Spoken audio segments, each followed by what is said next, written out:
akan menjelaskan secara singkat apa itu abisoplagik. Abisoplagik merupakan daerah yang tidak tersentuh oleh cahaya matahari karena daerah ini terletak di kedalaman 4.000 meter kedalaman air laut.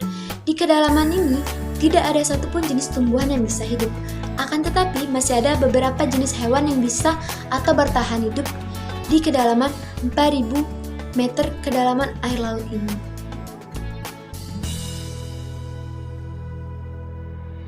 Selanjutnya, saya dari kelompok 6, di sini saya akan bahas tentang mengenai zona abisopelagik beserta ekosistemnya. Zona esopelagik ini disebut juga sebagai zona palung kedalaman mulai dari 1.000 meter hingga 6.000 meter.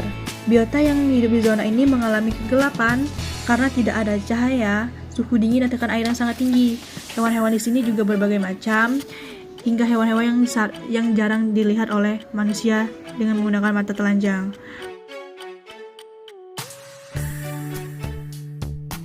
Ekosistem abisopelagik.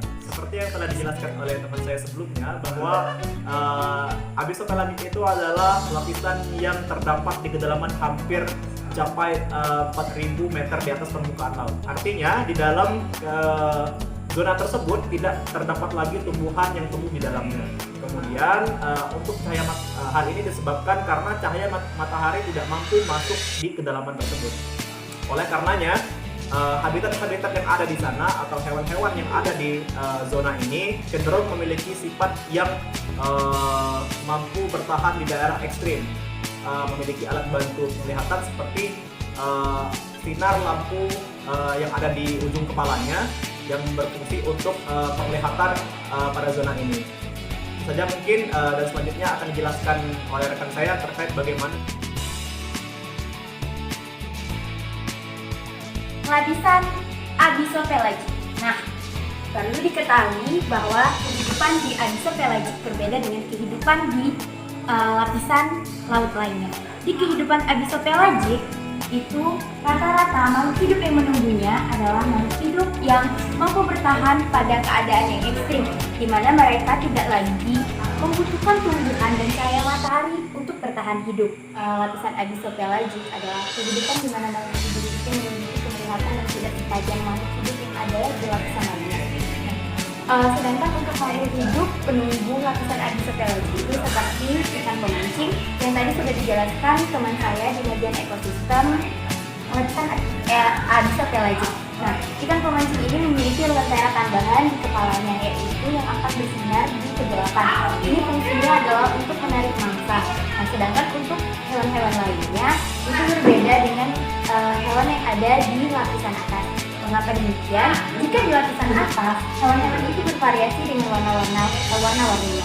Mengapa di hewan-hewan lapisan abisopelagik itu cenderung lebih gelap? Karena mereka menghindari predator.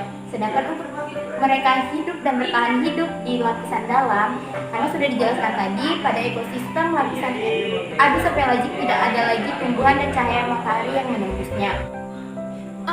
Bagaimana sih cara hewan-hewan di lapisan abisopelagik untuk bertahan di kegelapan dan kedalaman yang begitu dalam, yang tidak tersentuh cahaya matahari dan tidak ada tumbuhan lagi yang tumbuh di sana? Nah, jadi mereka itu memiliki organ tambahan yang bisa bercahaya dalam kegelapan atau glow in the dark.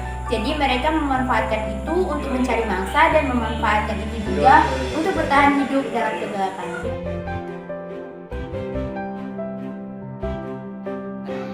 Saya di sini akan menjelaskan tentang manfaat dan tujuan kita mempelajari abisopelagik, yaitu untuk mengetahui apa itu zona abisopelagik, mulai dari biota-biota yang berada di zona abisopelagik, daur energi, ekosistem kehidupan, serta perbedaan makhluk hidup yang berada di abisopelagik.